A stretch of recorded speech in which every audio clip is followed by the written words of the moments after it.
Baik, saudara-saudara, kita teruskan di ayat 14 sampai 18. Injil Yohanes pasal 1 ayat 14 sampai ayat yang Yohanes pasal 1 ayat 14 sampai ayat 14. Kita baca bersama-sama. Demikian firman. Firman itu telah menjadi manusia dan diam di antara kita, dan kita telah melihat kemuliaannya, yaitu kemuliaan yang diberikan kepadanya sebagai anak tunggal Bapa, penuh kasih karunia dan kebenaran. Yohanes memberi kesaksian tentang dia dan berseru katanya, inilah dia yang memasukkan tekan berkata, kemudian daripada dia yang telah mendahului aku, sebab dia telah ada sebelum aku. Karena dari kepenuhannya kita semua telah menerima kasih karunia demi kasih karunia. Sebab hukum Taurat diberikan oleh Musa, tetapi kasih karunia dan kebenaran datang oleh Yesus. Tidak seorang pun yang pernah melihat Allah, tetapi anak tunggal Allah yang ada di pangkuan Bapa, dialah yang menyatakan. Nah, teman-teman, minggu yang lalu kita sudah belajar bahwa firman yang adalah Allah dan Allah adalah firman itu, lalu kemudian Yohanes memberikan kesaksian ya tentang dia.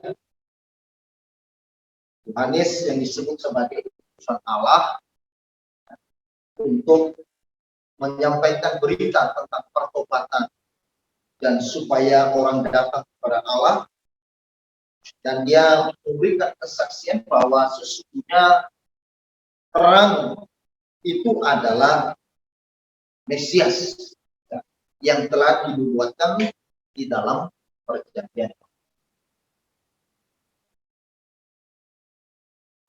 Sekarang kita akan melihat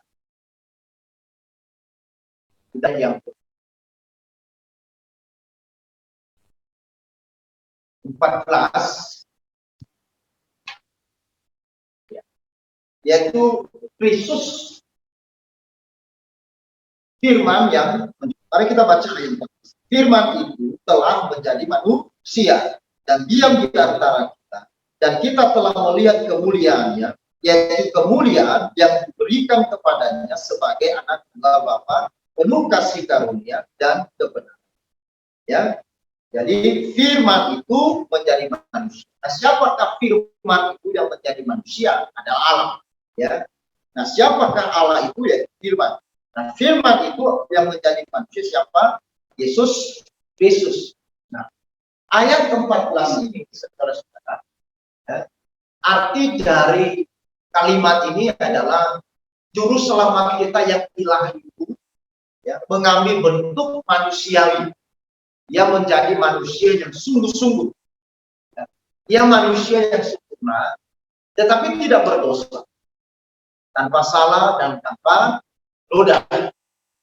Dan kemanusiaannya walaupun tanpa dosa merupakan kemanusiaan yang sesungguhnya. Ya. Jadi firman itu menjadi manusia ya, di dalam keberadaan sebagai manusia, dia 100% manusia, ya, 100% manusia. Hanya saja dia tidak berdosa, dia tidak bersalah, tidak ada noda. Ya, seperti yang dikatakan di Ibrani pasal 7 ayat 26. Salah seorang bisa baca Ibrani pasal 7 ayat yang 26.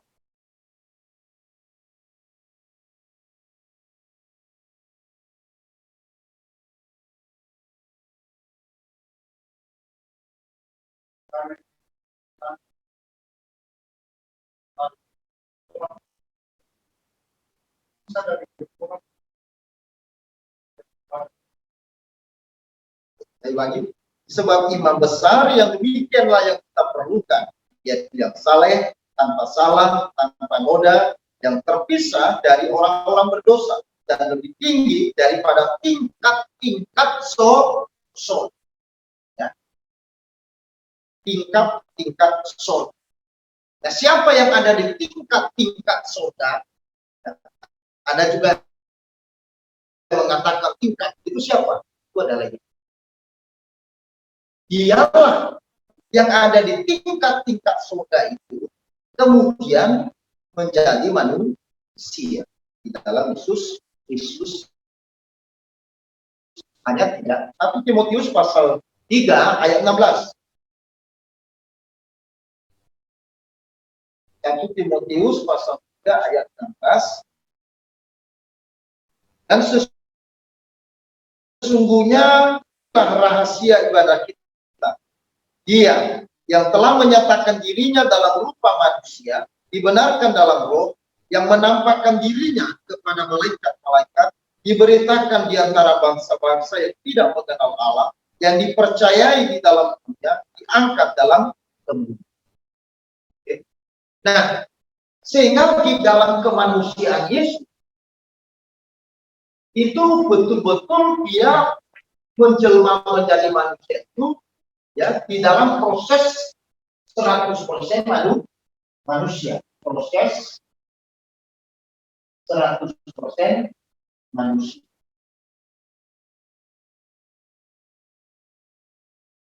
Jadi bukan setengah manusia atau setengah Tuhan. Tapi dia 100% manusia dan 100% Allah. Apa tujuan agung? Nah, ini penting. Apa tujuan agung Allah atau firman yang menjelma menjadi manusia? Kenapa Tuhan harus menjadi manusia? Apa tujuan utamanya? Ada 3. Yang pertama adalah untuk memungkinkan baginya mengalami apa? Kematian. Kalau Tuhan Allah tidak menjelma menjadi manusia, ya, tidak mengambil daging manusia, maka mungkin dia bisa mati. Mungkin Allah mati? Tidak. Allah menjelma menjadi manusia, firman menjelma menjadi manusia, 100% manusia, supaya memungkinkan ia mati. Kenapa harus mati? Karena tuntutan dosa. Mari saya sudah dibahas. Tuntutan dosa adalah apa? Maut. Nah, siapa yang bayar tuntutan dosa?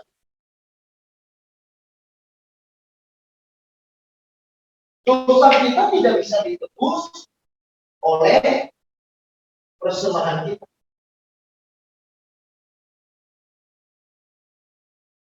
Atau korban kita. Apakah itu binatang atau yang lain? Yang ya kan? Tuntutan dosa manusia harus apa?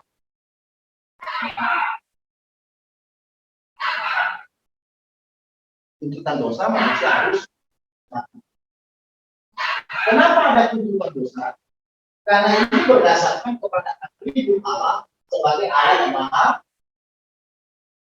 adil. Allah yang maha adil. Maha adil itu maksudnya gimana? Allah tidak membiarkan dosa tidak dihukum. Jadi kalau dikatakan bahwa dosa itu ya dibiarkan apa namanya mudah-mudahan Tuhan bisa mengampuni ya, tanpa ada tuntutan daripada keadilannya itu dia. Karena kitab suci mengatakan bahwa ya, Tuhan tidak membiarkan setiap dosa lepas dari hukum. Ya kan? Nah, misalkan gini, saya pakai ilustrasi. Suatu hari misalkan saya lalu saya turunkan angkat tangan semua. Lalu mereka angkat tangan dan kemudian saya suruh kasir untuk menyerahkan uang kepada saya. Ya. Mereka serahkan kepada saya uang sebesar. Lalu kemudian buru-buru saya keluar. Ternyata begitu saya keluar pintu, polisi sudah datang, kemudian menangkap. Setelah saya ditangkap, saya diseret ke pengadilan. Nah, saya sudah terbukti merampok. Lalu kemudian di pengadilan, hakim memberikan waktu pembelaan kepada tersangka. Silakan terdakwa memberikan pembelaan. Nah, dalam pembelaan saya berbicara begini, Pak Hakim yang mulia, saya minta maaf.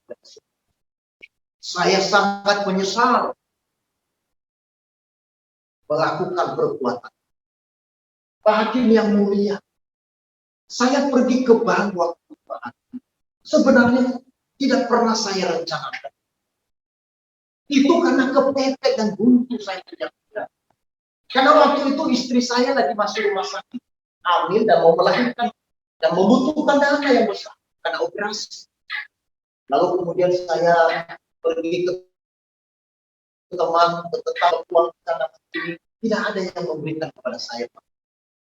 Maka di dalam kebutuhan kemudian saya dan kemudian saya ingat saya punya anak, punya mainan sekolah. Lalu kemudian saya bawa, dan pistol itu bukan pistol benar, itu pistol mainan anak saya. Yang kedua, Pak Hakim, uang yang saya ambil itu sesen pun saya tidak pakai, dan tidak ada pun juga yang cedera akibat perbuatan saya atau yang terluka. Nah, karena memang itu pistol mainan. Sekali lagi saya mohon maaf, bebaskan saya, Pak. Saya tidak akan mengulangi. Saya bertobat, Pak. Nah, hakim yang adil kira-kira bebaskan saya. Bebaskan. Gimana? Tidak. Gimana?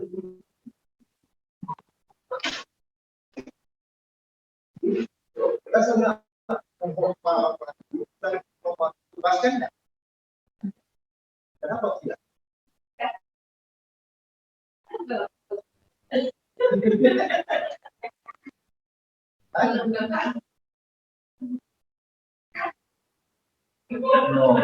Iya, betul, penjaranya kosong karena semua orang ya, dan mungkin juga orang akan berlomba-lomba berdosa kan. Ya nanti ketangkap, ya nanti dihakimi pengadilan juga mampu ya kadang nangis mungkin ya. Ya. Mungkin dengan sikap saya yang kooperatif, sikap saya yang menyesal, mengakui dosa saya dan berjanji tidak mengulangi, hukuman saya tidak mungkin dibebaskan. Saya tidak mungkin dibebaskan, tetapi kemungkinan hakim memberikan penilaian sehingga mempertimbangkan untuk mengurangi saya punya hukuman. Kalau tadi 5 tahun, mungkin karena saya menyesal, saya menyampaikan pertobatan saya dan mengakuinya, menyesali, mungkin tinggal tidak. Tapi untuk bebas sama sekali, tidak mungkin. Kalau hakim yang adil tidak mungkin bisa membebaskan setiap kesalahan, setiap dosa, apalagi Tuhan. Itulah sebabnya kenapa dosa harus dituntut dengan. Nah, siapa yang bisa menanggung kematian itu?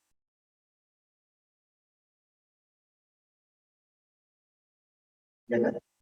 Tidak mungkin kan saya bisa menanggung dosa orang karena semua manusia berdosa.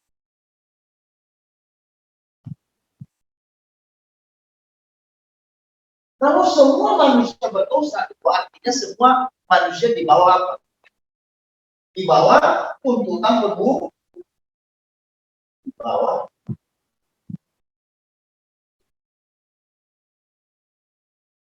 Semua kita di bawah tuntutan penghukuman Allah. Nah, kalau demikian bagaimana caranya? Kembali saya katakan, caranya adalah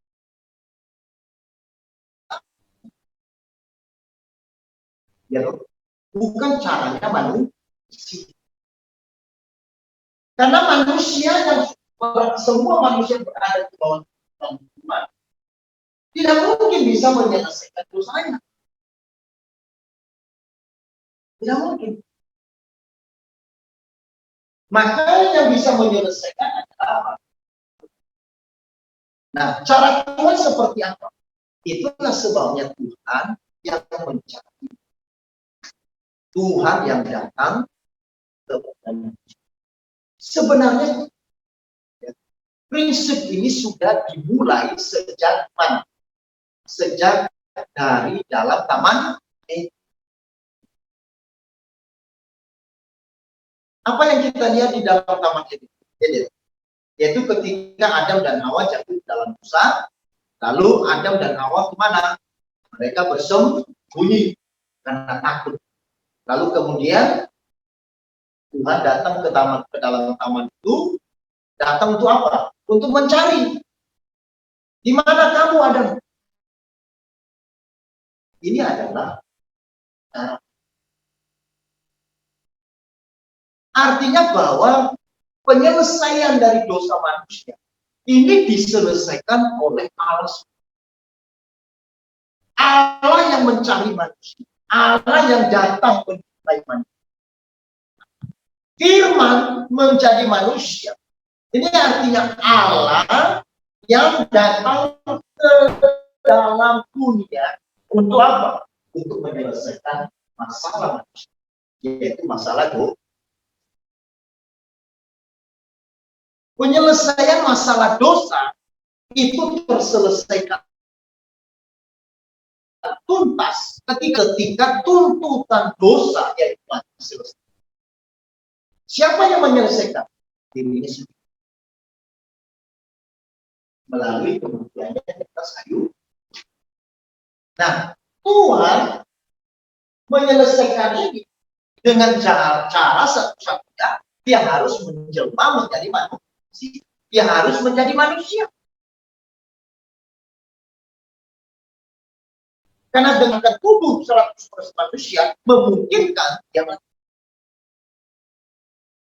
Itulah sebabnya tujuan Allah atau firman menjadi manusia untuk memungkinkan baginya mengalami kematian.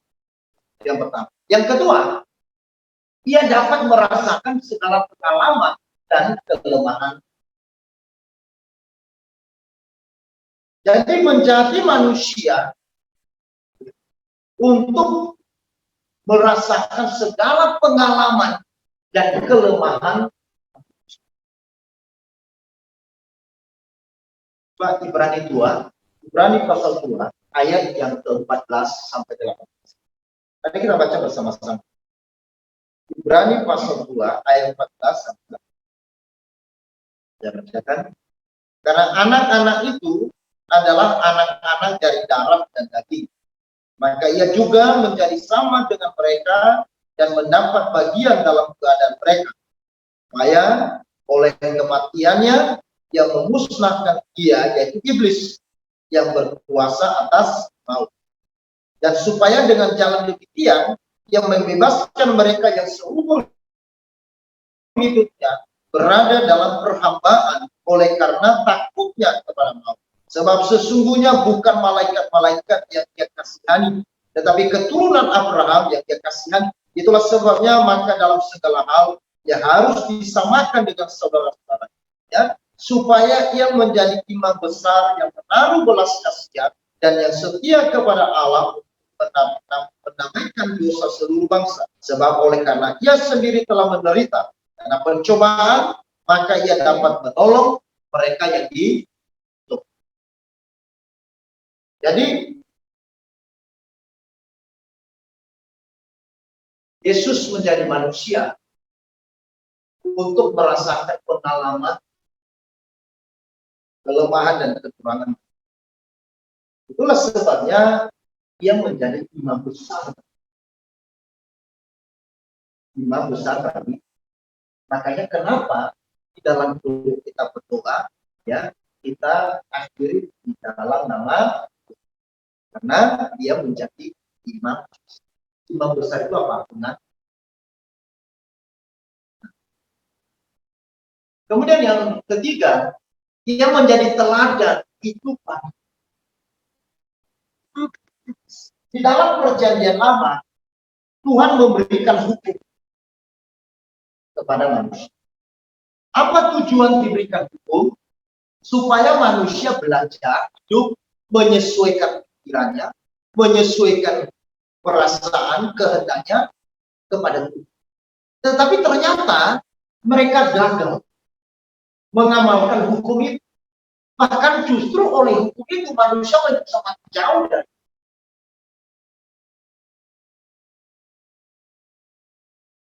hukum itu tidak memberikan solusi bagi manusia. Dan itulah sebabnya dia harus menjadi manusia untuk memberikan gambaran dan teladan hidup kepada manusia. Jadi seperti apa kita harus hidup? Kita mengikuti teladan. Makanya kita sebagai orang percaya, bagaimana kita hidup? Teladan hidup kita adalah Kristus. Gambaran dari hidup kita adalah Kristus. Tujuan dari hidup kita adalah menuju kepada keserupaan dengan Kristus. Itu tujuan. Yohanes 1 ayat 14 ini merupakan jawaban dari seluruh nubuatan tentang Mesias dalam seluruh perjanjian lama. Jadi ayat 14 tadi itu berkata, firman itu menjadi manusia dan diam di antara kita. Siapa firman yang menjadi manusia dan diam di antara kita itu adalah Mesias atau Yesus. Nah, Yesus Kristus yang menjadi manusia itu adalah jawaban dari seluruh nubuatan Tuhan, ya, di dalam perjanjian lama. Di dalam Kejadian pasal 3 ayat 15, dari keturunan perempuan akan ada, ya, seorang yang akan merenyuhkan kepalanya. Tadi kita baca di dalam apa namanya Ibrani supaya melalui Yesus kuasa iblis, kuasa maut, ya. Lalu kemudian di dalam Yesaya janji tentang Immanuel, Yesaya 9, Yesaya 53, bahwa Mesias yang lahir itu adalah sebagai apa namanya raja yang perkasa, penasihat ajaib, namanya nama. Tetapi dia juga adalah Mesias yang harus, ya, di Bethlehem Efrata, kota Daud. Nah, penjelmaan Yesus firman menjadi manusia ini bukan berarti Allah tinggal di dalam tubuh manusia, tetapi Allah menjadi manusia. Ini ada sedikit beda, ya. Ya. Jadi Allah menjadi manusia dan Allah tinggal di dalam manusia. Beda. Apa bedanya kira-kira? Apa bedanya Allah tinggal di dalam tubuh manusia dan Allah menjadi manusia?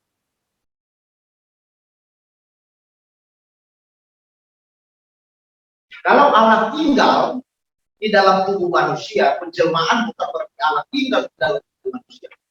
Ya. Jadi seolah-olah medianya sudah ada dulu. Bisa, ya? Jadi manusia, juga manusia datang. Allahnya tinggal. Penjelmaan itu bukan. Penjelmaan itu Allah menjadi manusia. Sehingga dia disebut 100%. Kenapa Allah harus 100%? Kenapa dia harus menjadi 100%?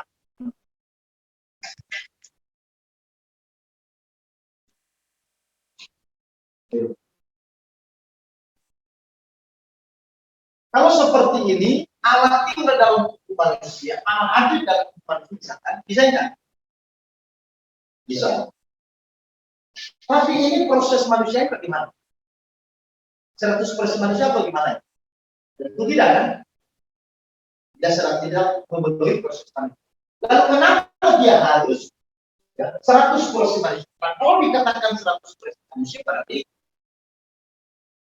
kandung, ikan, ya toh, kemudian akhir, nangis seperti bayi kecil, ya, bukan karena dia Mesia langsung tiba-tiba langsung gede, seperti Betawi, ya kan, kakinya langsung langsung panjang,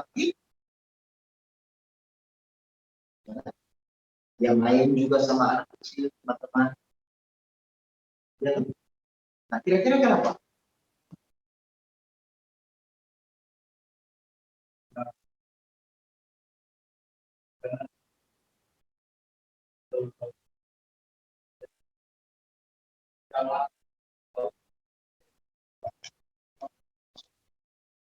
Ini kan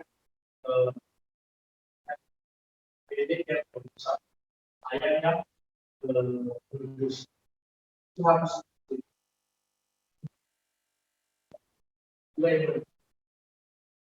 ya saya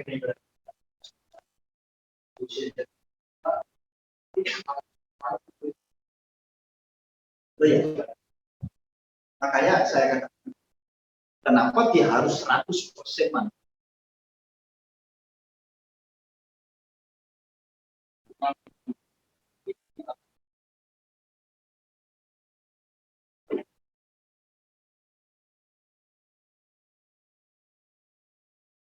Yang lain jadi apa, kenapa harus 100%? Jadi logikanya bisa enggak bagi Tuhan ya tidak harus 100% manusia, itu proses ya tiba-tiba dia atau tiba-tiba dia masuk di dalam diri seseorang, ya kan? Gitu. Dia juga bagi manusia kan, ini dia, tapi kenapa dia harus ya?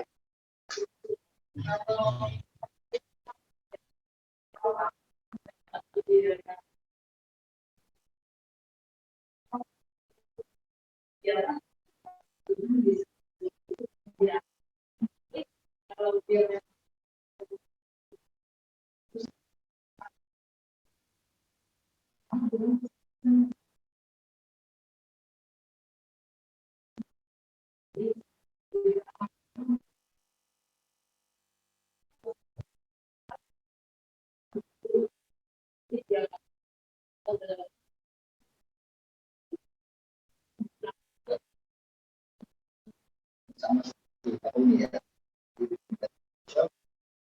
untuk merasakan segala keberadaan manusia 100%. Ya, nah, itu. Nah, tapi yang lainnya ya, bahwa kenapa dia harus 100% manusia? Karena dia menebus manusia. Ya, kan? Kalau dia hanya 50% manusia, berarti dia bukan manusia. Ya kan? Kalau dia 50% alam, berarti dia bukan alam. Saudara Denis 50% manusia, 50% dewa. Ini berarti Denis ini bukan dewa, bukan manusia. Sama seperti drama Zeus kan. Kan Hercules itu kan 50% manusia, 50% dewa. Kalau mereka dalam apa? Jadi yang mau ditembus itu apa? Manusia di 100%. Sehingga di dalam wujudnya itu dia harus mengambil alih segala keberdosaan dan akibat dosa manusia yang 100%, termasuk di dalamnya kesalahan, menanggung penderitaan 100%. Makanya Yesus menangis, Yesus merasakan sakit-sakit sampai dia meneteskan keringat. Saya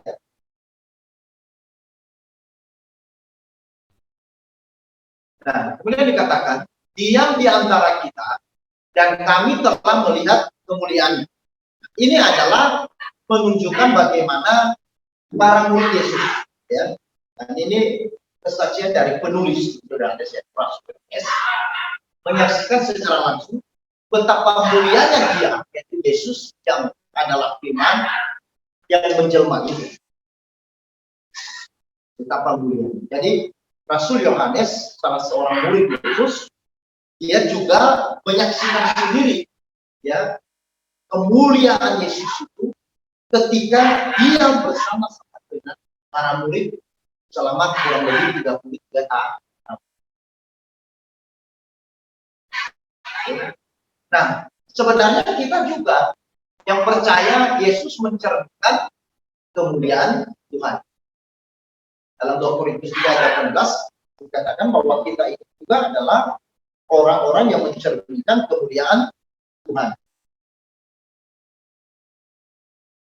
2 Korintus pasal 3 ayat 18, dan kita semua mencerminkan kemuliaan Tuhan dengan muka yang tidak tersentuh, dan karena kemuliaan itu datang dari Tuhan yang adalah Roh, maka kita diubah menjadi serupa dengan gambarnya dalam kemuliaan yang semakin besar. Nah, kemuliaan Sang Juru Selamat itu, ya, di sini kita bisa lihat di sini ada 3 yang mau dikatakan dan yang di antara kita, dan kita melihat kemuliaannya. Kemuliaan seperti apa yang mau disampaikan oleh penulis Alkitab? Yang pertama adalah kemuliaan sebagai anak Allah. Ini merupakan kesempurnaan keilahiannya, kemahakuasaan.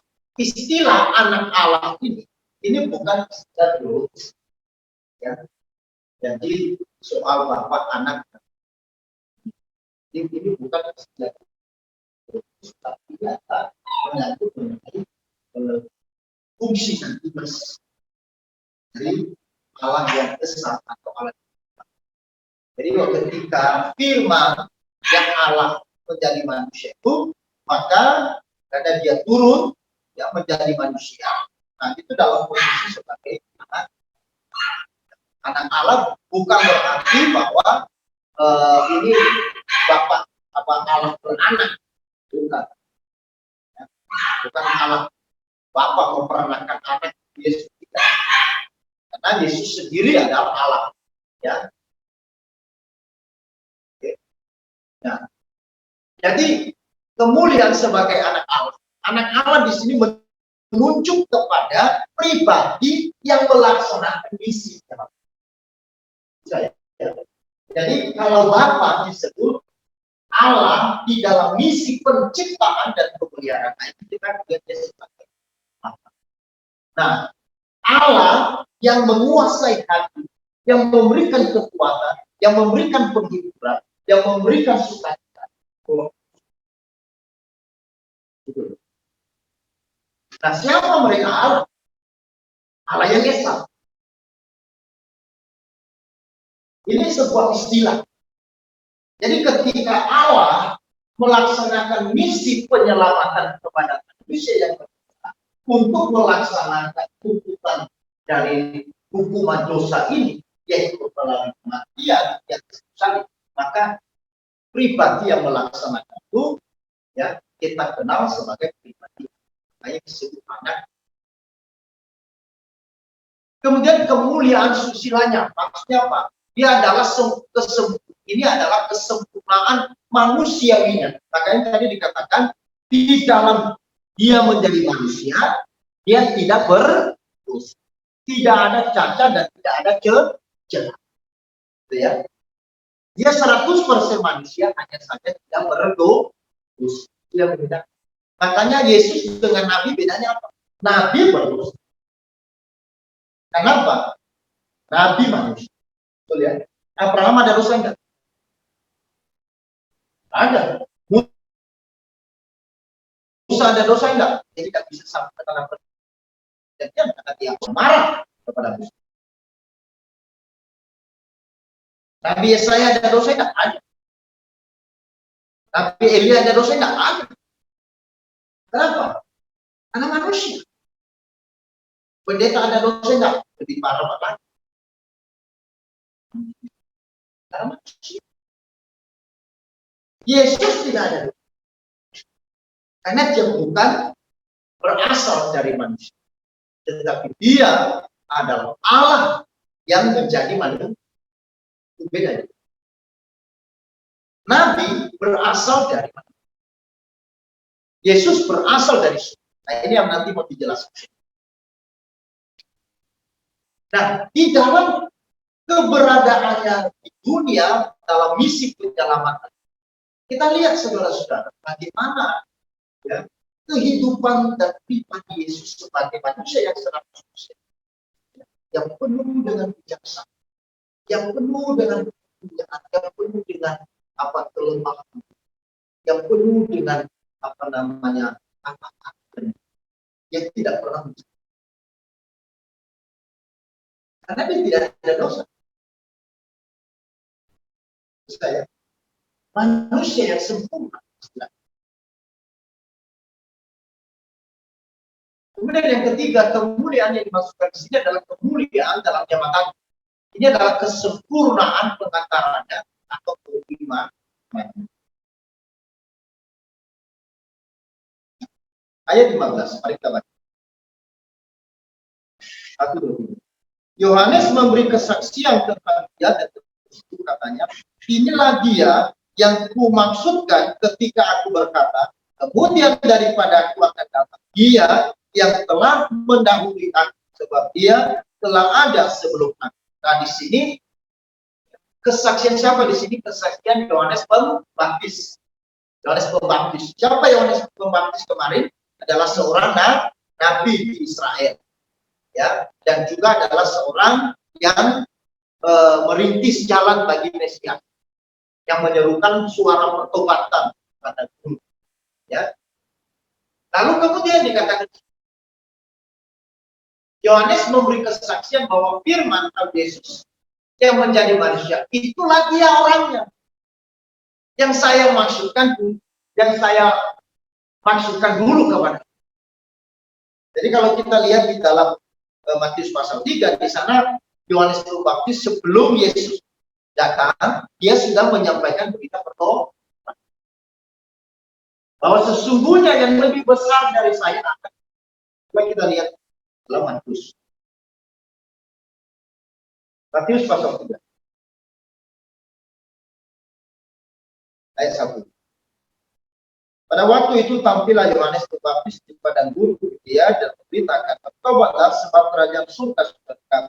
Sungguhnya dialah yang dimaksudkan Nabi Yesaya ketika ia berkata, ada suara orang yang berseru-seru di padang gurun, persiapkan jalan untuk Tuhan, luruskan jalan baginya. Jadi ini yang dimaksudkan. Siapa orang yang harus kita luruskan jalan itu adalah Yesus. Nah, saat itu Yohanes Pembaptis memberikan kesaksian bahwa apa yang sebelumnya dan bahkan yang dinubuatkan oleh Yesaya itulah dia, yaitu firman yang menjadi manusia itu. Itulah yang aku maksudkan di dalam berita pertobatan yang saya sebut-sebutkan kepada kalian. Kemudian lalu diberikan penjelasan lagi ya, di dalam Yohanes pasal 1:15. Inilah dia yang kumasukkan ketika aku berkata, kemudian daripada aku akan datang dia yang telah mendahului. Dikatakan apa? Kemudian daripada aku akan datang dia yang telah mendahului aku, sebab dia telah ada sebelum aku. Sebab dia telah ada sebelum aku. Nah, sekarang mana yang lebih tua secara manusia? Yohanes Pembaptis atau Yesus? Yohanes Pembaptis. Ya, ya. Kira-kira bedanya berapa? 60. Yohanes Pembaptis lebih tua dari Yesus dan karena waktu Elizabeth bertemu dengan Maria, waktu itu Maria mendengar suara malaikat bahwa kamu akan mengandung dari Roh Kudus, lalu kemudian setelah itu bertemu dengan Elizabeth, bergiranglah bayi yang ada di dalam perut Elisa sampai jadi loncat. Itu sudah usia 6 bulan. Kalau tidak 1 bulan, 2 bulan, 3 bulan, nggak loncat. Tapi dia sudah, itu artinya sudah berbentuk. Nah, itu sudah gerak. Bayi dalam kandungan itu bergeraknya baik usia sampai dirasakan oleh Elizabeth pertama kira loncat. Nah, tapi kalimat Yohanes bagaimana? Sebab dia, siapa dia di sini? Firman. Firman yang menjadi manusia itu siapa? Yesus telah ada sebelum aku.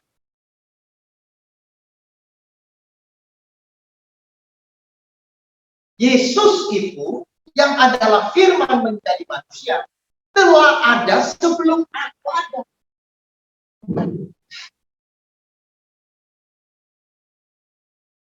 Ya kan? Artinya di situ Yohanes Pembaptis memberikan penjelasan bahwa dia ada dan sudah ada sebelum aku. Ya, ini berbicara perihal tentang keberadaan Yesus yang adalah firman yang tetap. Jadi Yohanes Pembaptis mengatakan dia ada sebelum aku ada. Ini kan aneh. Ya loh? Saya lebih tua dari dia secara usia, tapi saya bilang dia ada sebelum aku ada. Ini kan aneh. Harusnya yang benarnya kemana? Aku ada, lalu dia. Ya kan? Aku lahir dulu, baru dia. Tidak mungkin saya katakan itu kepada orang yang lebih tua dari saya sudah ada sebelum dia. Aneh. Yohanes Pembaptis lebih tua dari Yesus secara manusia, secara lahirnya di dalam tubuh. Tapi Yohanes memberi kesaksian bahwa sesungguhnya Mesias, firman yang menjadi manusia yang adalah Yesus, sudah ada sebelum. Nah, ini yang kemudian kita lihat dalam ayat yang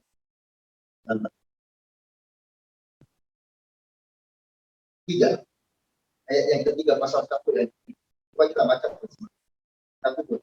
Segala sesuatu dijadikan oleh dia dan tanpa dia tidak sesuatu yang telah dari semua yang telah dijadikan. Ayat 2, ia pada mulanya bersama-sama dengan Allah. Dan kemudian ayat 1, pada mulanya adalah firman. Firman bersama-sama dengan Allah. Dan firman itu adalah Allah.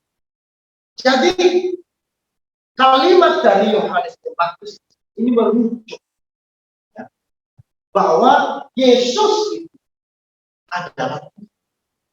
Kenapa Tuhan? Karena dia sudah ada sejak di dalam kekekalan. Bukan sejak dunia ada. Nah, kalau dikatakan Yesus ada sejak dunia ada, berarti dia betul. Betul kan? Betul enggak? Abraham ada setelah dunia. Sehingga Abraham bukan. Tapi Yesus dikatakan dia sudah ada sebelum dunia. Bahkan segala sesuatu diciptakan oleh dia. Dia yang dimasukkan di sini. Siapa firman itu adalah Yesus yang menjadi manusia. Jadi Yohanes Pembaptis memberikan kesaksian bahwa Yesus yang sekarang ada di tengah-tengah manusia, yang sekarang ada di tengah-tengah kita, Yohanes katakan itulah karena dia sudah ada sebelum aku. Dia adalah Mesias. Jadi konsep Mesias bagi orang Israel itu adalah Tuhan. Karena Mesias itu adalah Kristus yang diurapi buat yang menjadi manusia. Nah, jadi waktu Yohanes menyampaikan ini sebenarnya mereka mengerti.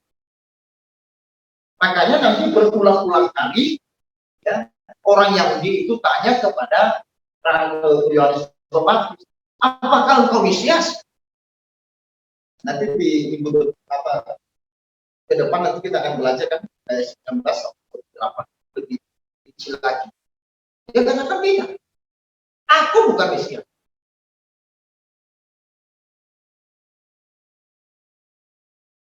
Aku bukan. Dialah yang Mesias. Yang aku bicarakan kepada kamu selama ini, yang aku khotbahkan, yang aku nubuatkan, yang aku beritakan kepada kamu berita pertobatan, supaya kamu mau menyerahkan dirimu kepada Dia yang sementara datang. Untuk penjawaban. Dari sini berarti ada pertanyaan seperti ini.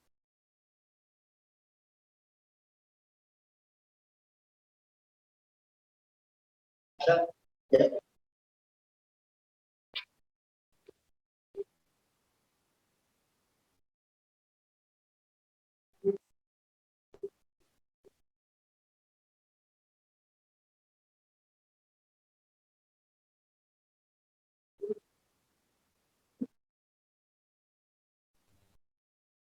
Ya. Nanti saya bisa cara jauh setelah ini. Karena nanti ada di sini ya. Ini pertanyaannya, Pak.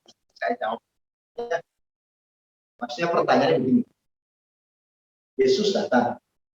Yesus datang. Lalu bagaimana kita diselamatkan? Lalu orang-orang yang sebelumnya bagaimana mereka selamat? Apakah tidak ada keselamatan bagi mereka? Nah, cuman saya jawab dulu yang pembukaannya bahwa keselamatan itu bukan dalam tetapi nanti bahkan dibenarkan Musa dibenarkan. Makanya dalam Ibrani pasal 11 itu ditulis tentang orang-orang Rahab dibenarkan, nah, Daud dibenarkan, nah, ya kan? Yosua dibenarkan. Jadi baik di dalam perjanjian lama maupun di dalam perjanjian baru sekarang prosesnya sama, bahwa kita mendapatkan keselamatan oleh nabi.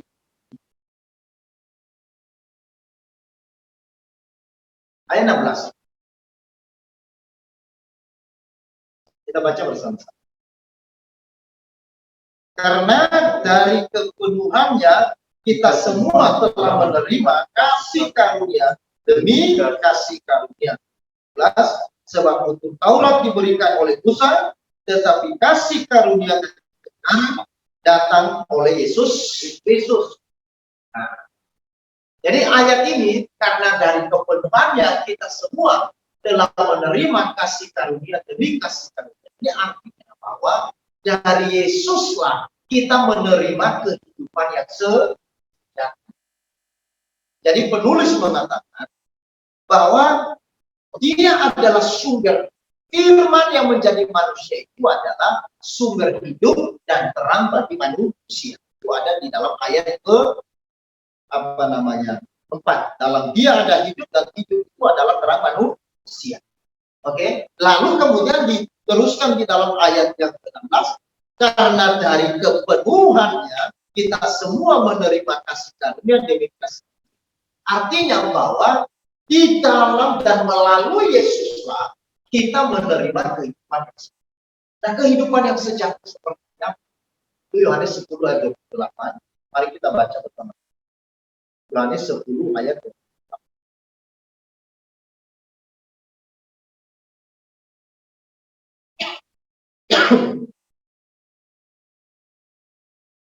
Kita baca satu dulu. Dan aku memberikan hidup yang kekal kepada mereka, dan mereka pasti tidak akan datang sampai selamanya, dan seorang pun tidak akan merebut mereka dari tangan. Dan Dia memberikan kehidupan yang sejati adalah hidup yang keselamatan yang ya. Jadi di dalam Yesus kita menerima hidup yang kekal, ya, keselamatan yang kekal. Nah, makanya di situ dikatakan karena penuhannya iman, kita semua telah menerima kasih karunia. Kenapa dikatakan kasih karunia ini kasih karunia? Ya, minggu sore kemarin saya khotbah tentang kasih.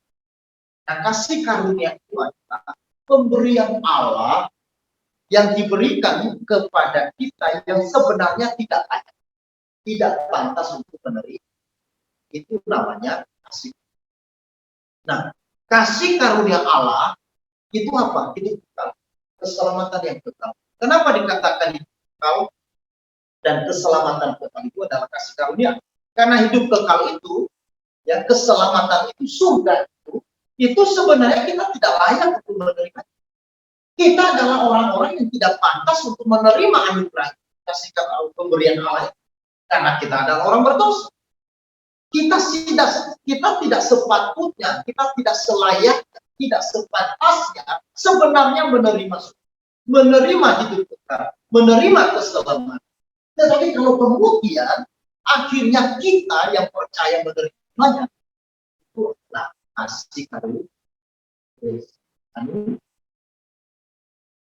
Ya. Kemudian di dalam ayat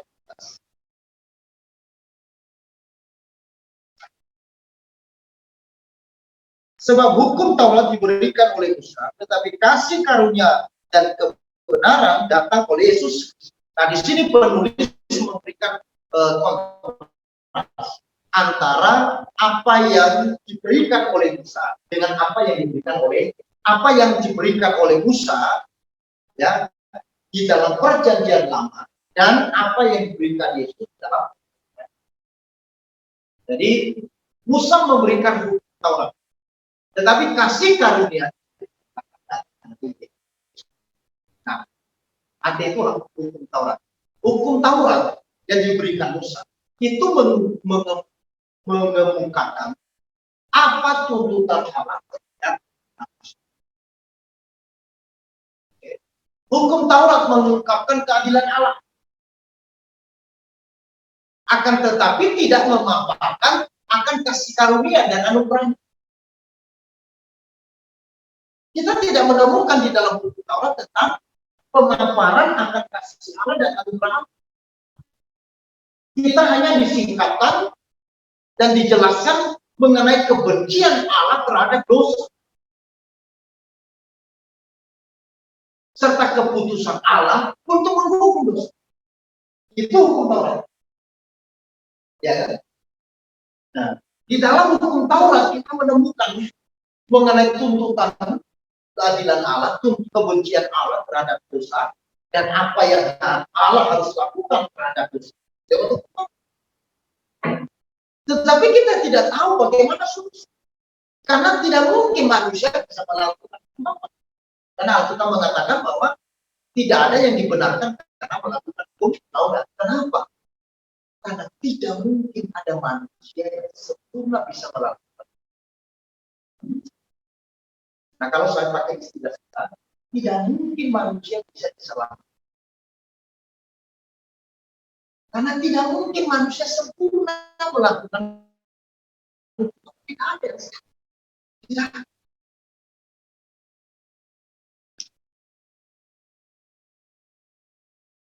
Justru di dalam hukum Taurat kita melihat keberdosaan kita, dan kita melihat bahwa kita adalah seorang yang sedang diperhadapkan dengan penghukuman Allah. Tetapi kita tidak menemukan bagaimana jalan keluarnya supaya kita menemukan anugerah. Nah, ini yang diberikan oleh saya. Makanya tadi saya katakan, perjanjian lama Tuhan memberikan kepada, tetapi manusia tidak bisa melakukan itu. Gagal manusia melakukan, karena kegagalan harus ada cara lain, yaitu dia sendiri yang datang ke dalam hidup. Dia tidak saja hanya berbicara kepada manusia, Dia tidak saja lagi memberikan hukum itu kepada manusia, firman itu kepada manusia, tetapi dia sendiri yang adalah firman hadir di dalam daging. Secara real, di tengah-tengah manusia, bersama-sama dengan manusia, diam di tengah-tengah manusia, sehingga manusia bisa melihat apa yang dilakukan untuk bisa hidup di dalam. Nah, sekarang kita bandingkan dengan apa yang Yesus lakukan dalam Roma pasal 3 ayat 4. Mari kita baca. Roma pasal 3 ayat yang keempat.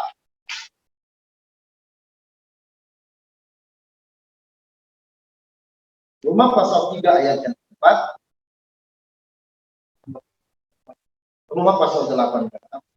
Roma pasal 8 ayat yang ketiga dan ayat. Kita baca 1, 2, 3. Sebab apa yang tidak mungkin dilakukan Taurat karena tak berdaya oleh daging telah dilakukan oleh Allah dengan cara mengutus anaknya sendiri dalam daging yang serupa dengan daging yang dikuasai dosa karena dosa. Ia telah menjatuhkan hukum atas dosa di dalam daging supaya tuntutan hukum Taurat digenapi di dalam kita yang tidak hidup menurut daging tetapi menurut roh. Nah, teman-teman perhatikan bahwa Yesus yang datang di dalam daging, firman menjadi manusia, Yesus menjadi manusia. Itu bukan merubah hukum Taurat, tetapi menggenapi hukum Taurat. Tadi di dalam perjanjian lama, manusia tidak bisa ya memenuhi seluruh tuntutan Taurat. Artinya bahwa mereka tidak bisa melakukan seluruh hukum Taurat. Mereka gagal terhadap hukum itu. Nah, Yesus datang untuk menggenapi. Jadi tuntutan dari hukum Taurat, kan tadi hukum Taurat ya menjelaskan kepada kita, mengemukakan apa tuntutan Allah terhadap dosa, ya mengungkapkan keadilan Allah, ya memaparkan kebencian Allah terhadap dosa dan serta keputusan Allah untuk dosa. Itu digenapi oleh Yesus. Bisa ya? Jadi bukan berarti bahwa tuntutan hukum Taurat itu ditiadakan. Karena Yesus datang, ya. Kemudian tuntutan hukum Taurat itu tidak ada. Tidak. Justru tuntutan dosa itu adalah Tuhan. Hukum Tuhan berdasarkan kepada keadilan Allah. Ini yang tidak bisa diselesaikan oleh manusia. Maka bagaimana cara Yesus harus datang menggenapi apa yang menjadi tuntutan.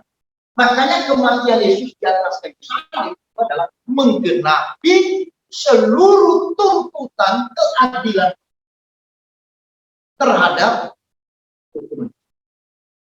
Makanya Yesus berkata di atas kayu salib, sudah selesai.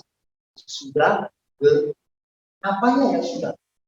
Bahwa seluruh tuntutan seluruh tuntutan hukum itu sudah ditulis melalui. Nah, Yesus Kristus yang menyelesaikan tuntutan dia disebut. Kenapa Yesus menyelesaikan? Karena itu karena yang mencintai. Itulah kasih Allah. Makanya Yohanes pasal 3:16 katakan, karena begitu besar kasih Allah akan dunia ini, sehingga ia mengaruniakan anaknya yang tunggal, supaya setiap orang yang percaya kepadanya tidak binasa, melainkan beroleh hidup yang kekal. Kasih Allah yang begitu besar, kasih Allah yang begitu besar itu tidak saja kita nikmatkan ada udara yang kita bisa hirup, kita bisa nikmati makanan dan minuman setiap hari, itu bagian dari berkat Tuhan. Tetapi kasih Allah yang terbesar dalam hidup manusia itu adalah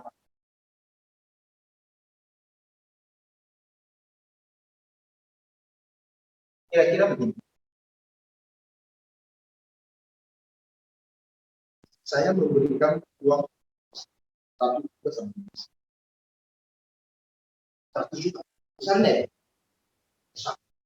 Saya tambah 1 miliar. Tidak usah lagi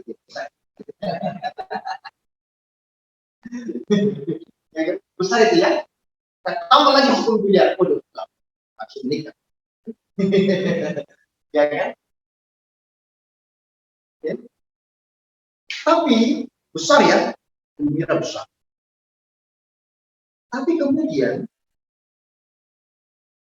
this harus diperadakan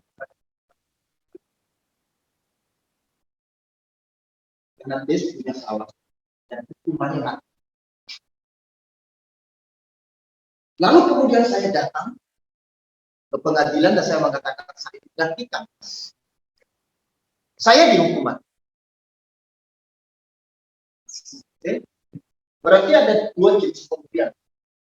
Ada pemberian bonus dan ada pemberian tulisan. Nah sekarang saya bertanya, pemberian yang terbesar menurut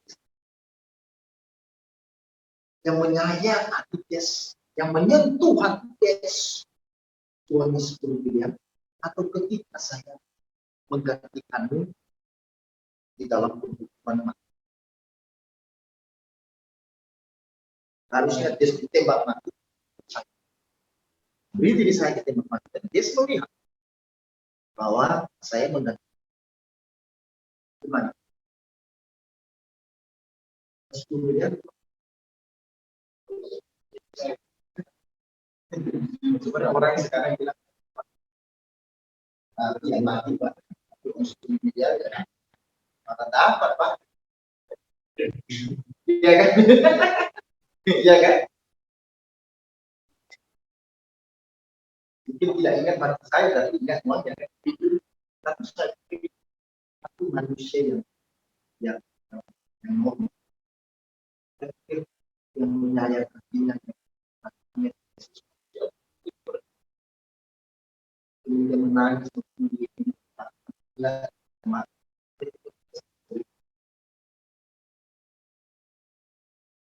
Tuhan itu sudah mengasihi memberi hidup kita itu kita lahir di muka tetapi kasih Allah yang begitu besar ketika Yesus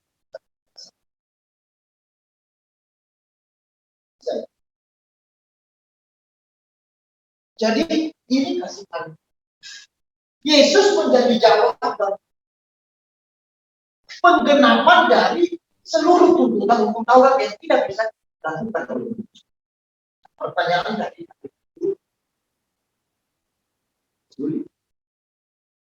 kalau Yesus sekarang datang,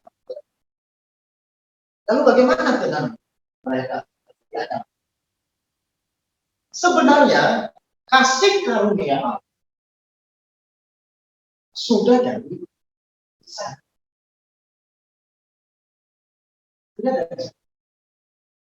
Peristiwa Adam dan Hawa jatuh dalam dosa, kira-kira ada kasih karunia Allah. Coba ayo. Ada kasih karunia Allah tidak kepada Adam? Gimana? Gimana? Ya. Apa yang gimana kita lihat tindakan Allah, tindakan kasih karunia Allah? Kan tadi kan Adam dan Hawa jatuh dalam dosa. Lalu kemudian mereka sadar bahwa mereka dalam malu, takut, dan sembunyi. Lalu kemudian Tuhan, apa yang dilakukan? Yang pertama dia mengambil. Lalu tindakan yang berikut apa? Dia mengambil apa? Hah? Ya. Waktu itu Adam dan Hawa tutup dengan daun. Tapi Tuhan mengambil apa? Kulit. Lalu kemudian apa? Ini. Oke. Jadi Adam dan Hawa pun yang sudah jatuh dalam dosa beroleh kasih karunia Allah. Sehingga tindakan di Taman Eden terhadap Adam dan Hawa ya, memberikan kulit binatang, menutupi badan mereka yang telanjang, yang tadinya ditutupi dengan daun, Tapi Tuhan mengatakan tidak bisa. Harus ada. Nah, makanya perjanjian lama ini mulai dari Taman Eden itu semua sudah ada namanya gambaran, bayangan dari. Okay. Nah, makanya kalau sekiranya Yesus tidak mati di atas kayu salib, maka perjanjian lama juga ya. Ya mungkin ada sesuatu. Bisa begitu. Yang berikutnya ya. Bisa mengerti ya. Jadi peristiwa Yesus yang datang ke dalam dunia mati di atas itu menggenapi seluruh perjanjian lama maupun perjanjian baru, bahwa melalui iman kepada itu. Nah, tapi waktu itu kan ada kan tidak tahu Yesus. Tapi Abraham tidak tahu Yesus. Tapi dia percaya kepada-Nya. Nah, Tuhan memberikan karunia iman kepada kita. Tapi iman mereka ini ya, itu digenapi oleh Yesus bagi semua orang di dalam. Makanya apakah ada keselamatan dalam perjanjian? Keselamatan di dalam iman kepada yang digenapi oleh Yesus. Makanya kalau Yesus tidak ada, maka tidak mungkin ada penggenapan keselamatan. Yesus menggenapi keselamatan. Nah, seperti misalkan nanti, seperti tadi ya, di waktu Adam dan Hawa jatuh dalam dosa, dan Tuhan memberikan mereka kelingkingan. Lalu kemudian persembahan Habel dan persembahan Kain yang diterima adalah persembahan Habel. Kenapa? Karena ada dengan bersyukur. Lalu kemudian Abraham ya mempersembahkan anaknya, ya anak yang tunggal itu. Nah, itu kan simbol dari Allah mempersembahkan anaknya. Tapi Ishak ya, itu tidak disembelih, tetapi Tuhan sudah sediakan yaitu anak domba. Makanya Yohanes Pembaptis nanti di dalam pasal 1 ayat 9, lihatlah anak domba Allah yang menghapus dosa sendiri. Jadi di zaman Abraham ini sudah ada bayangan dari. Jadi Yesus menggunakan. Makanya seluruh perjanjian lama ini kan bayangan dari gambaran dari Yesus, penggenapan dari Yesus, penyempurnaan dari penyempurnaan.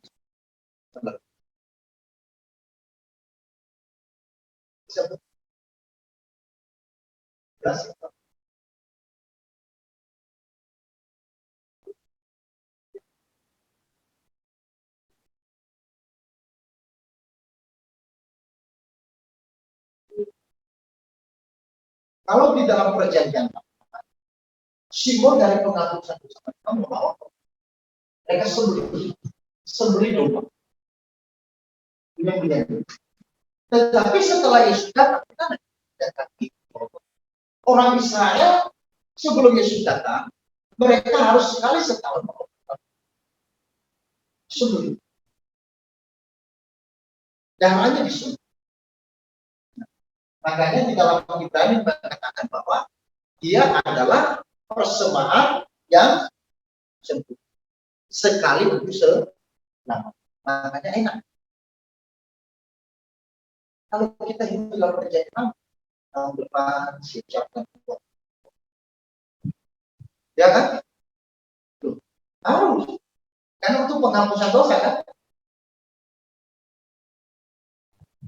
Lalu kenapa itu disempurnakan oleh Yesus? Jadi yang tadi mereka mau Gimana? Jadi waktu mereka, Tuhan kan memberikan hukum, harus bawa sebelum ini kan boleh berikan. Nah, jadi mereka melakukannya karena iman. Itu yang membenarkan. Tindakan mereka iman, dibenarkan oleh Tuhan. Tetapi disempurnakan korban itu oleh siapa? Korban yang sesuai. Jadi tanpa korban Kristus, maka seluruh korban dalam perjanjian lama juga tidak ada gunanya. Tetapi memang ini harus terjadi. Kenapa? Karena sudah direncanakan oleh Tuhan.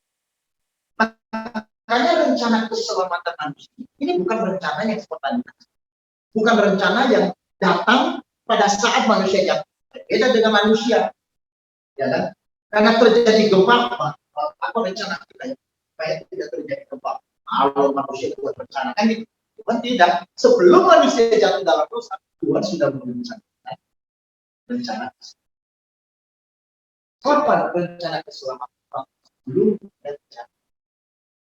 Bisa. Dan dia adalah Allah. Allah itu adalah dari kekuasaan.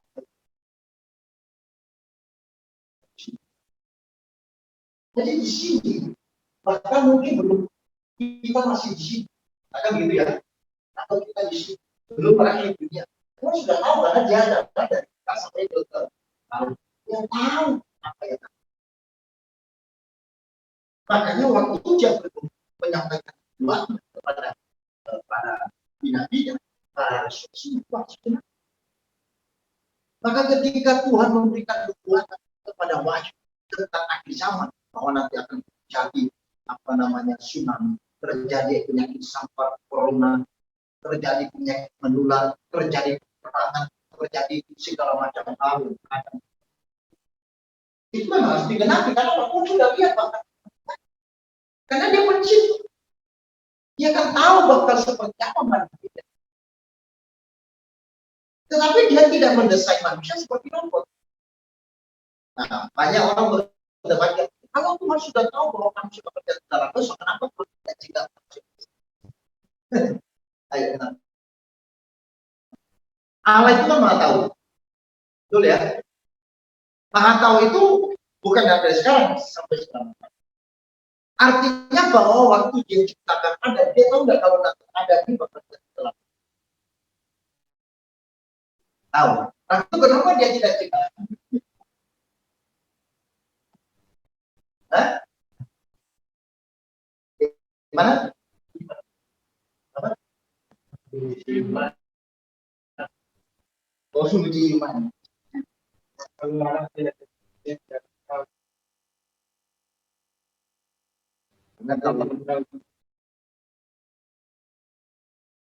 Jadi Allah menghendaki ada benar berdosa,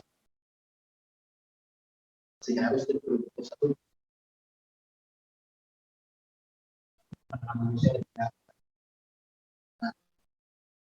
Manusia diciptakan tidak mungkin.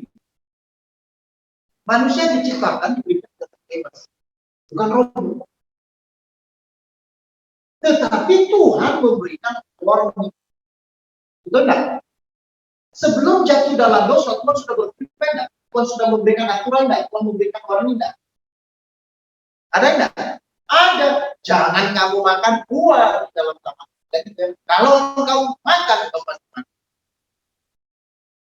Kecuali Tuhan tidak ada yang ngomong apa-apa, tidak ada warning, tidak ada peringatan, tidak ada ini. Tuhan jebak manusia.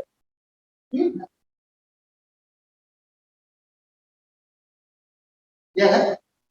Jadi bukan Tuhan yang mendesain dosa. Lebih ngeri lagi Tuhan yang menetapkan dosa. Tuhan tidak menetapkan dosa. Ya kan? Tidak. Lalu kalau Tuhan menetapkan dosa, ngapain dia kasih warning? Ngapain dia kasih peringatan? Kasih firman? Apa Allah main-main dengan dirinya sendiri? Kan tidak. Kehendak bebas itu yang disalahkan oleh yang ketika sama kita kan sudah tahu firman ya, firman dari sekali kalau kamu juga ini dosa juga ya, nggak ada pemiliknya.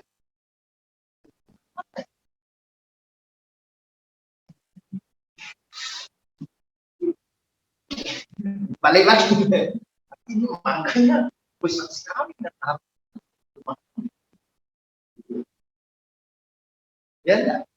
Kita tahu kan, kita punya pengetahuan tentang dosa. Semua manusia, baik dari hal pengetahuan hiburan, baik pengetahuan ada setiap manusia, meskipun komunis, karena ada hati nurani.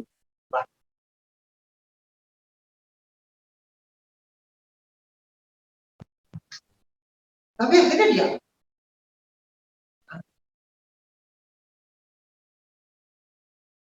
apakah tidak ada peringatan dari hati nurani? Tapi itulah kelemahan. Maka tadi saya katakan bahwa melalui apa namanya perbuatan Tuhan, ya mungkin kita bisa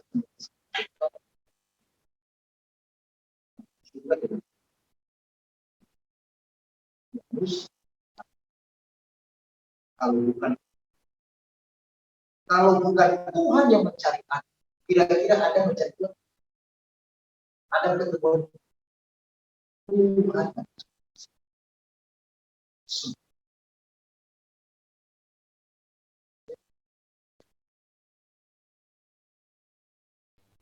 Ya.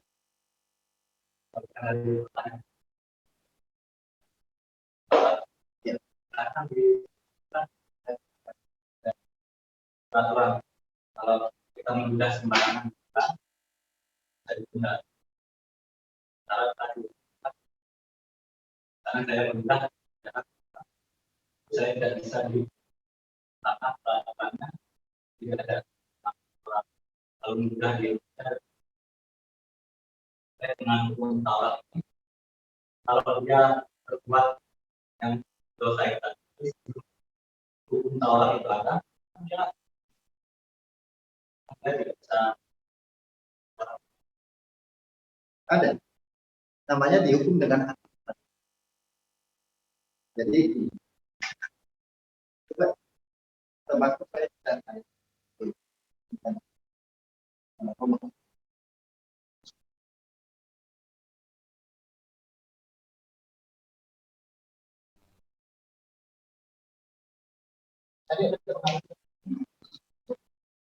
di belakang itu Pak.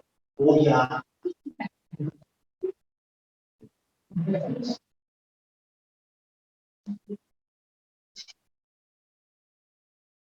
Saya tentang aturan dihukum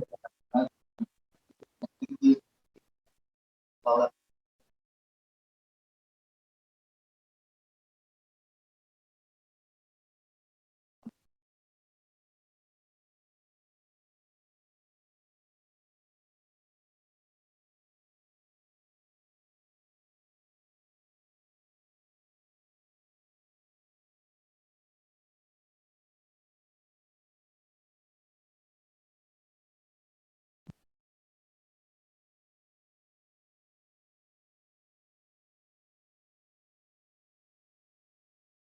ini pra hukum Taurat, ya kan? Ini ada namanya hukum di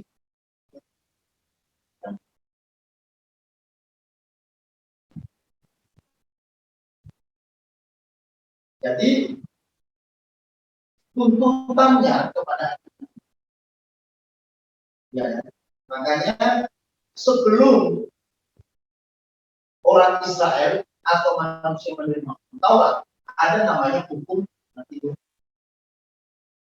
Tuhan berikan ya kan. Lalu kemudian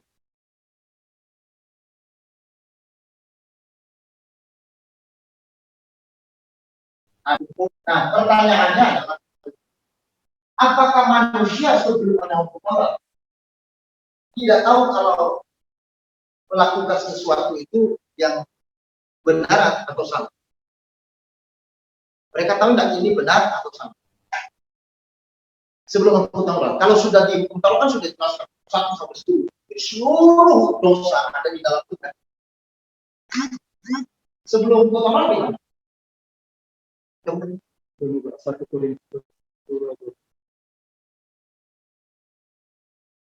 Gimana?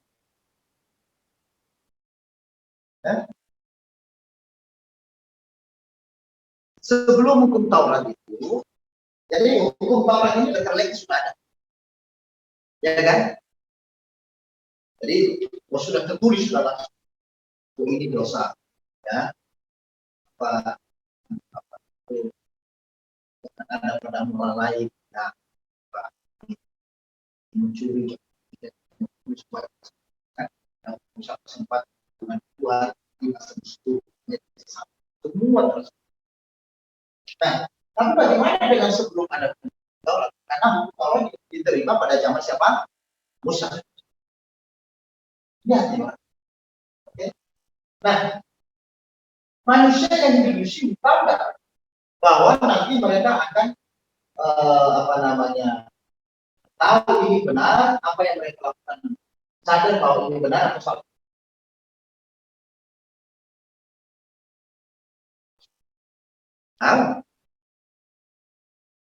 Tahu kan? Kenapa tahu? Nanti.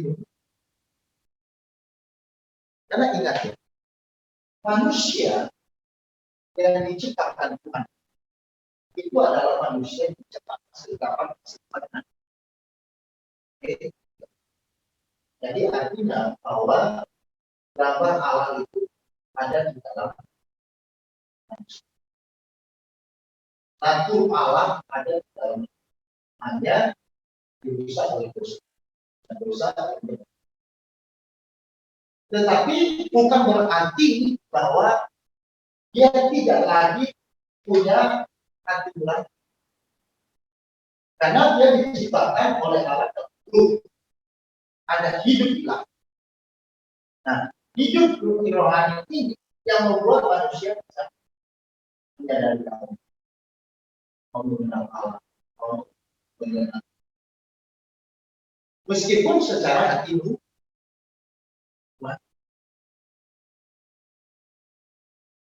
Yang pertama. Yang kedua, di dalam perjanjian lama sebelum Taurat kita tahu bahwa Allah kalau berfirman dia langsung benar. Sebelum mana yang duluan Abraham atau Abraham kan? Berarti Abraham ada di zaman mana? Perang. Tapi Abraham bagaimana? Jadi sebut orang beriman. Jauh sebelumnya lagi kita lihat zaman perang ada namanya Henok, ya kan? Manusia pertama kan. Lalu dikatakan Henok itu bergaul dengan ada Nuh. Bagaimana Nuh bisa taat kepada Tuhan? Karena konten ini kan datang masuk perjanjian lama, baik perang hukum Taurat maupun setelah pasca hukum Taurat, Allah langsung bisa bisa ya. Jadi Tuhan itu langsung intervensi sesuatu. Beda di dalam perjanjian baru. Sekarang Tuhan mengintervensi manusia melalui apa? Kenapa? Karena Yesus. Tapi di sini sebelum Yesus datang, ini semua Tuhan langsung bisa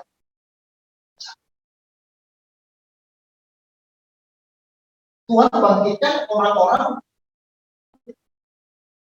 menjadi teladan pada zaman manusia pertama yang umurnya masih sejenak benar muncullah namanya seperti apa Adam dan Hawa juga kan. Nah, Adam dan Hawa saudara manusia pertama itu diciptakan segambar dan rupa Allah, meskipun dia setelah jatuh dalam dosa, tetapi kita melihat dari kasih karunia Allah kepada dia. Lalu bukan berarti Tuhan membuang kepada Adam dan Hawa, Tuhan masih ya berfirman kepada Adam dan Hawa. Cuman kalau kita lihat di dalam Quran kan sepertinya tidak lagi kan? Tidak. Karena nanti di Adam dan Hawa melahirkan anak-anak. Jadi ada waktu yang lama. Cuman kita bacanya kan seperti hari ini langsung ini Adam dibuat langsung jadi tidak kan? Langsung menikah. Tidak seperti itu.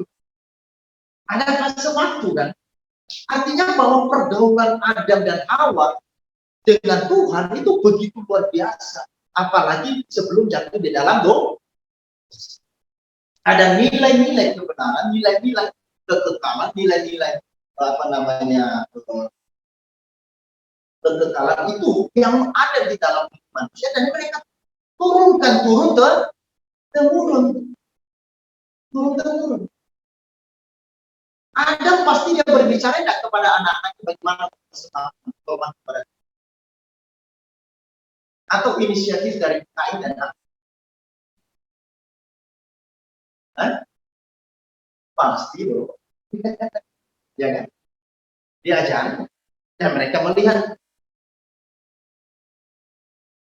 Kira-kira Adam tidak memberitahukan bahwa persembahan itu harus dari binatang, harus korban itu. Tetapi Kain memilih berkeras hatinya, maunya sendiri, sama kan? Sama juga dalam perjanjian lama sama Saul, ya, dia maunya sendiri. Sebenarnya hukum Tuhan tidak boleh, tapi dia maunya sendiri. Marah. Jadi untuk zaman ini juga begitu ada manusia salah langsung dihukum Tuhan, ya kan? Hukum Tuhan langsung. Seperti seorang orang Sodom dan Gomora. Kenapa orang Sodom dan Gomora tahu ada dosa homoseksual? Dari mana? Itu kan belum ada ini ya, apa namanya, hukum Taurat kan? Kan belum. Kalau itu dosa. Karena Tuhan berfirman kepada siapa? Ada Abraham yang dipanggil. Abraham tentunya dia berfungsi apa? Memberitakan firman kepada siapa? Kepada semua orang. Dari satu ke satu, dari satu ke satu. Sehingga berita itu disiarkan. Maka waktu Sodom dan Gomora itu, ya, mereka hidup di dalam keberdosaan sampai menangis, meratap itu Abraham. Tuhan, berbelas kasihan, jangan kau hancurkan kota Sodom dan Gomora. Lalu Tuhan berdialog dengan Abraham kan, sehingga Abraham minta diskon. Kalau ada 50 orang, dia mulai negosiasi dengan Tuhan. Tuhan, kalau ada di kota Sodom dan Gomora 50 orang yang benar, apakah engkau hancurkan Sodom dan Gomora? Kau bilang apa? Tidak. Abraham lalu kemudian datang lagi sama Tuhan. Tuhan, ternyata ada Tuhan. Ketemu 50. Sekarang gimana? 30 ada. Kalau 30 Tuhan gimana? Boleh. Silakan cari lagi. Tidak. Habis itu apa dicari berapa? Yang minta lagi berapa? 10 ya. Tuhan, kayaknya 30 terlalu banyak. Diskon ya. 10 Tuhan. Kalau ada di kota Sodom dan Gomora, ada 10 orang yang hatinya benar. Takut akan Tuhan. Apakah kau hancurkan Sodom dan Gomora? Tuhan bilang, ternyata tidak. Itulah yang kita sekarang keponakan Lot suruh keluar dari Sodom dan Gomora. Karena apa? Dihapuskan kota itu karena kejahatan mereka bersama. Benar, bakar benar. Tetapi sampaikan pada mereka, jangan menoleh ke. Lalu kemudian Abraham sampaikan kepada Lot, kota ini akan dihancurkan dengan api belerang karena kejahatan orang-orang luar biasa. Mereka hidup di dalam sebuah kehidupan yang tidak normal. laki-laki dengan laki-laki, perempuan dengan perempuan. Makanya istilah sodomi itu kan muncul dari kata sodom. Ya kan? Nah, lalu kemudian keluarlah Lot. Nah, Tuhan bilang jangan noleh ke belakang. Nah, kita ke Lot.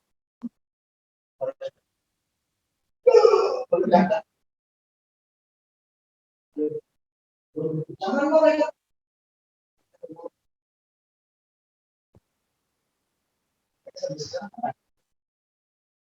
Saya belum bisa tiang garam. Bukti sejarah. Itu bukan mitos. Bukan mitos itu, bukan tahayul. Jangan cerita tentang beban perahu, cerita tentang apa namanya Danau Toba, ada apa namanya apa itu ikan mas. Bukan, itu tahayul. Mitos. Istri Lot yang jadi garam, dia garam yang benar-benar manusia. Kepalanya noleh ke belakang. Kenapa hatinya noleh ke belakang? Istri Lot yang masih apa namanya terpikat dengan kata tanya ini. Tadi gimana? 1 Korintus pasal 1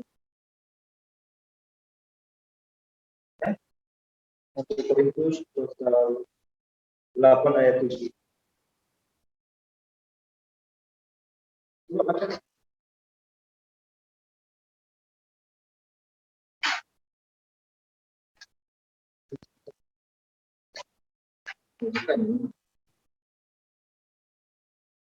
Satu Korintus pasal 10 ayat 20 sampai 28. Kalau kamu diundang makan oleh seorang yang tidak percaya dan undangan itu kamu terima, makanlah apa saja yang dihidangkan kepadamu tanpa mengadakan pemeriksaan karena keberatan hati nurani. Kemudian ayat 28. Tetapi kalau seorang berkata kepadamu, itu persembahan berhala, janganlah engkau memakannya oleh karena dia yang mengatakan hal itu kepadamu dan karena keberatan hati nurani. Itu ya, itu bukan bicara tentang benar. Tapi ini Roma 2 ayat 12.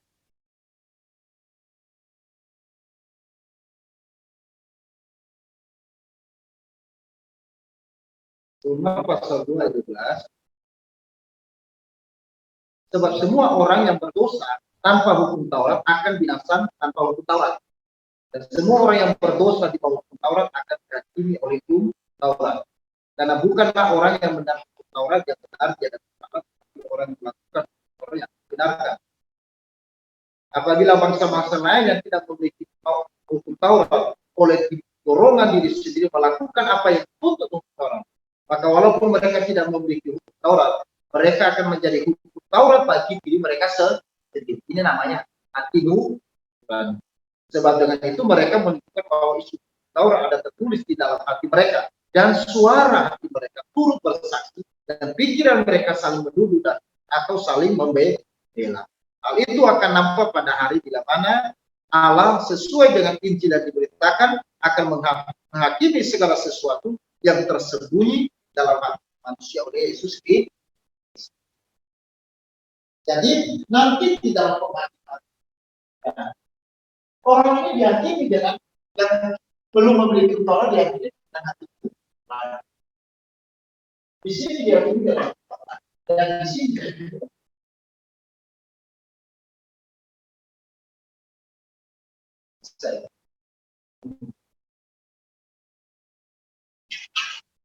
gimana itu jelas ya. Jadi walaupun mereka tidak Taurat, tetapi intervensi Tuhan secara jauh dari Taurat. Ya, jadi orang yang di dalam perjanjian lama itu langsung berbicara seperti Tuhan Musa. Tuhan langsung berbicara walaupun walaupun dia tidak bisa melihat apa namanya api, tapi dia mendengar. Ya, mendengar langsung berbicara. Kepada nabi-nabinya Tuhan langsung berbicara melalui sebuah pewayun. Maka kita di dalam perjanjian baru setelah Yesus dikatakan, maka sekarang melalui Allah berbicara kepada kita melalui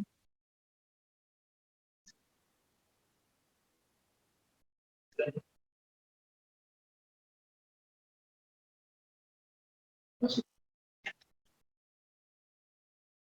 Baik, ada pertanyaan lagi?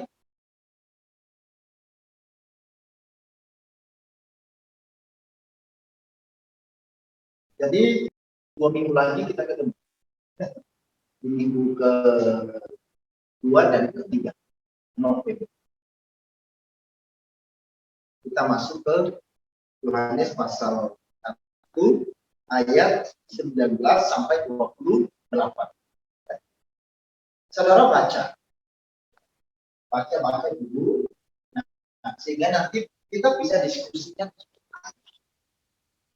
ya kan? Karena saya juga senang ada pertanyaan-pertanyaan untuk kita bisa kita sharing, kita terkait pertanyaan ini bagus sekali. Bagaimana?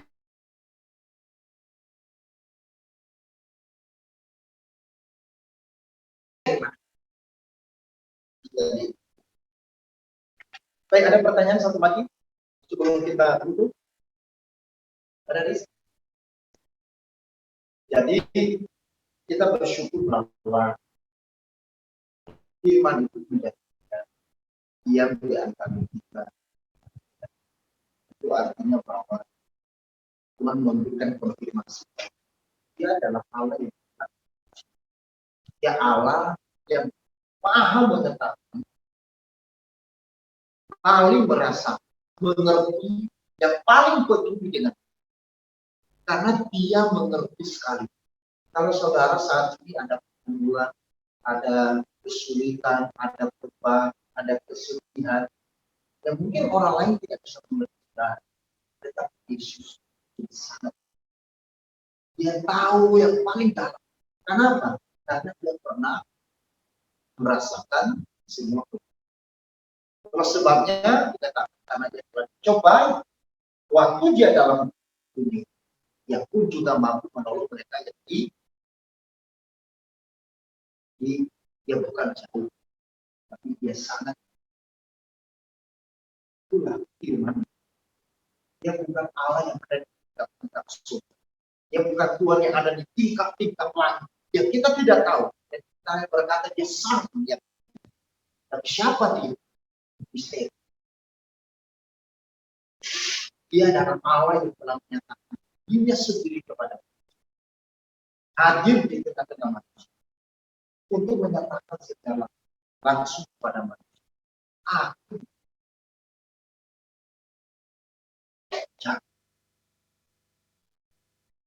Kalau aku bisa mati sulit untuk kamu, apakah aku tidak bisa menolong dalam keadaan?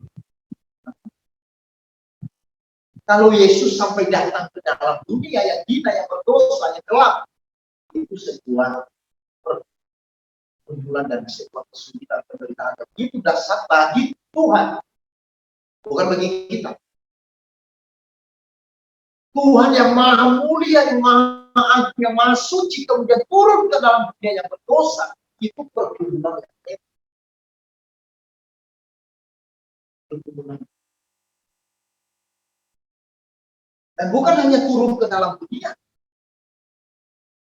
tetapi yang menjarakan dirinya sampai mati di atas kayu salib untuk mengambil alih seluruh tuntutan dosa, tuntutan penghukuman terhadap dosa.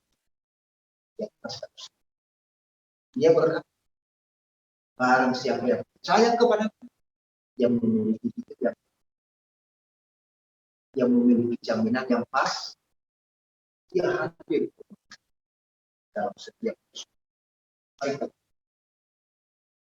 Firman yang telah menjadi manusia, diam di tengah-tengah kami. Tuhan, kami bersyukur bahwa Engkau adalah Allah yang tidak hanya duduk manis di dalam singgasana surga, tetapi Engkau Allah yang berkuasa, yang rela datang ke dalam dunia yang hina, menjadi tebusan bagi setiap kami.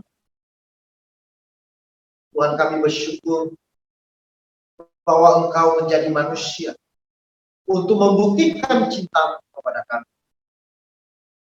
demi bagi penyelamatan.